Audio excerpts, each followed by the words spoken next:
गणपति महाराज की जय। गुरु महाराज की जय। देवों में देव महादेव की महिमा अपरंपार है।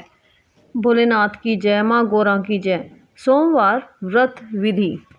सोमवार का व्रत साधारणतः दिन के तीसरे पहर तक होता है। व्रत में फलाहार या पारण का कोई खास नियम नहीं है, किंतु ये आवश्यक है कि दिन रात में केवल एक समय भोजन करें।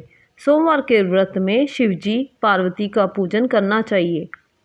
सोमवार के व्रत 3 प्रकार के हैं: साधारण प्रति सोमवार, सौम्य प्रदोष और 16 सोमवार। विधि तीनों की एक जैसी है। शिव पूजन के पश्चात कथा सुननी चाहिए। सोमवार व्रत कथा। एक बहुत धनवान साहूकार था, जिसके घर धन आदि किसी प्रकार की कमी नहीं थी, परंतु उसको एक दुख था कि उसके कोई पुत्र नहीं था। वह इसी चिंता में रात दिन रहता था। वह पुत्र की कामना के लिए प्रति सोमवार को शिवजी का व्रत और पूजन किया करता था तथा सायंकाल को शिव मंदिर में जाकर शिवजी के श्री विग्रह के सामने दीपक जलाया करता था। उसके इस भक्ति भाव को देखकर एक समय श्री पार्वती जी ने शिवजी महाराज से कहा कि महाराज, ये साहूकार आपका अनन्य भक्त है और सदैव आपका व्रत और पूजन बड़ी श्रद्धा से करता है। इसकी मनोकामना अवश्य पूर्ण करनी चाहिए। शिवजी ने कहा, हे पार्वती, यह संसार कर्म क्षेत्र है। जैसे किसान खेत में जैसा बीज बोता है वैसा ही फल काटता है, उसी तरह इस संसार में प्राणी जैसा कर्म करते हैं वैसा ही फल भोगते हैं। पार्वती जी ने अत्यंत आग्रह से कहा, महाराज, जब ये आपका अनन्य भक्त है और इसको अगर किसी प्रकार का दुख है तो उसको अवश्य दूर करना चाहिए, क्योंकि आप सदैव अपने भक्तों पर दयालु होते हैं और उनके दुखों को दूर करते हैं। यदि आप ऐसा नहीं करेंगे तो मनुष्य आपकी सेवा तथा व्रत क्यों करेंगे। पार्वती जी का ऐसा आग्रह देख शिवजी महाराज कहने लगे, हे पार्वती, इसके कोई पुत्र नहीं है। इसी चिंता में ये अति दुखी रहता है।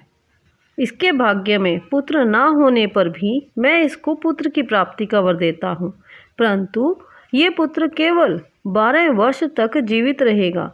12 वर्ष के बाद वह मृत्यु को प्राप्त हो जाएगा। इससे अधिक मैं इसके लिए और कुछ नहीं कर सकता।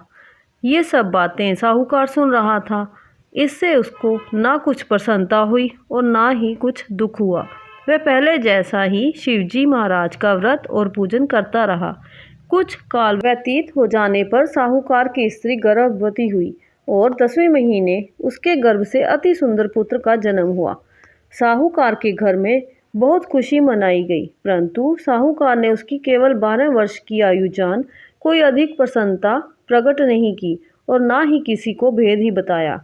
जब वह बालक 11 वर्ष का हो गया तो उस बालक की माता ने उसके पिता से विवाह आदि के लिए कहा, तो वह साहूकार कहने लगा कि अभी मैं इसका विवाह नहीं करूँगा, अपने पुत्र को काशी जी पढ़ने के लिए भेजूँगा। फिर साहूकार ने अपने साले अर्थात बालक के मामा को बुला उसको बहुत सा धन देकर कहा, तुम इस बालक को काशी जी पढ़ने के लिए ले जाओ और रास्ते में जिस स्थान से भी गुजरो यज्ञ करते और ब्राह्मणों को भोजन कराते जाओ। वह दोनों मामा भांजे यज्ञ करते और ब्राह्मणों को भोजन कराते जा रहे थे। रास्ते में उनको एक शहर पड़ा। उस शहर में राजा की कन्या का विवाह था और दूसरे राजा का लड़का जो विवाह कराने के लिए बारात लेकर आया था, एक आंख से काना था। उसके पिता को इस बात की बड़ी चिंता थी कि कहीं वर को देख कन्या के माता पिता विवाह में किसी प्रकार की अड़चन पैदा न कर दें। इस कारण जब उसने सेठ के अति सुंदर लड़के को देखा तो उसके मन में विचार आया कि क्यों न दरवाजे के समय इस लड़के से वर का काम चलाया जाए। ऐसा विचार कर वर के पिता ने उस लड़के और मामा से बात की तो वह राजी हो गए।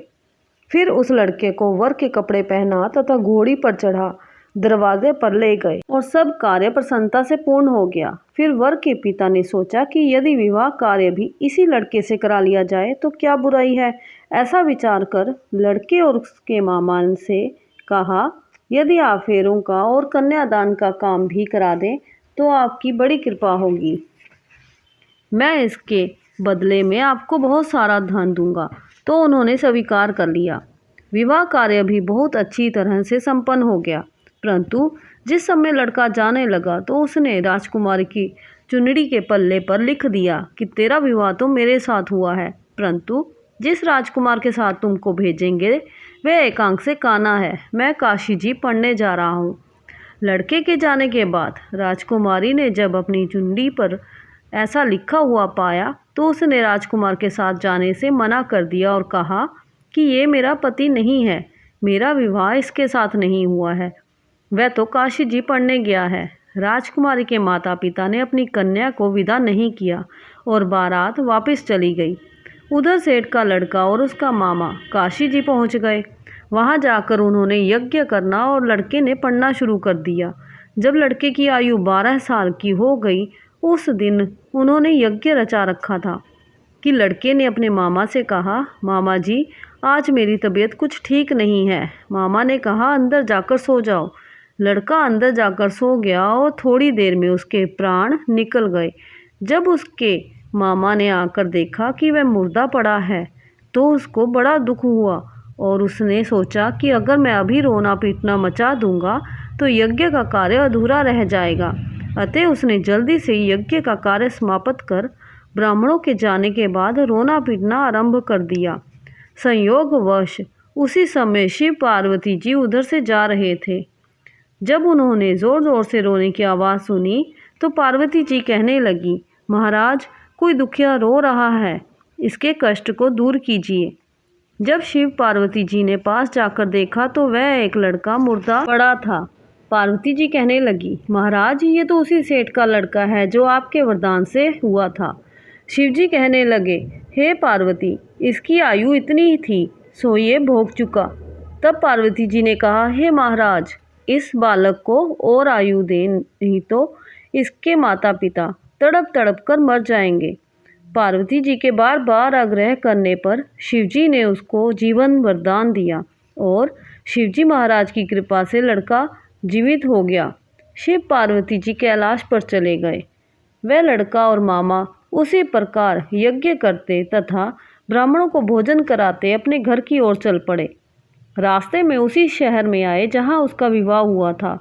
वहां पर आकर उन्होंने यज्ञ आरंभ कर दिया तो उस लड़के के ससुर ने उसको पहचान लिया और अपने महल में ले जाकर उसकी बड़ी खातिरदारी करी। साथ ही बहुत दास दासियों सहित आदरपूर्वक लड़की और जमाई को विदा किया। जब वह अपने शहर के निकट आए तो मामा ने कहा, मैं पहले घर जाकर खबर कराता हूँ। जब उस लड़के का मामा घर पहुंचा तो लड़के के माता पिता घर की छत पर बैठे थे और ये प्रण कर रखा था कि यदि हमारा पुत्र सकुशल घर लौट आया तो हम राजी खुशी नीचे आ जाएंगे, नहीं तो छत से गिरकर अपने प्राण दे देंगे।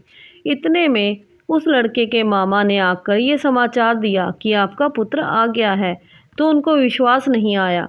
उसके मामा ने शपथ पूर्वक कहा कि आपका पुत्र अपनी स्त्री के साथ बहुत सारा धन लेकर आया है। तो सेठ ने आनंद के साथ उसका स्वागत किया और बड़ी प्रसन्नता के साथ रहने लगे। इसी प्रकार से जो कोई भी सोमवार के व्रत को धारण करता है अथवा इस कथा को पढ़ता या सुनता है उसकी समस्त मनोकामनाएं अवश्य पूर्ण होती हैं। भोलेनाथ माँ गौरी की कृपा सदा उन पर बनी रहती है। हर हर महादेव। जय भोलेनाथ की जय, माँ गौरा की जय। जय श्री राधे श्याम, जय जय श्री राधे श्याम।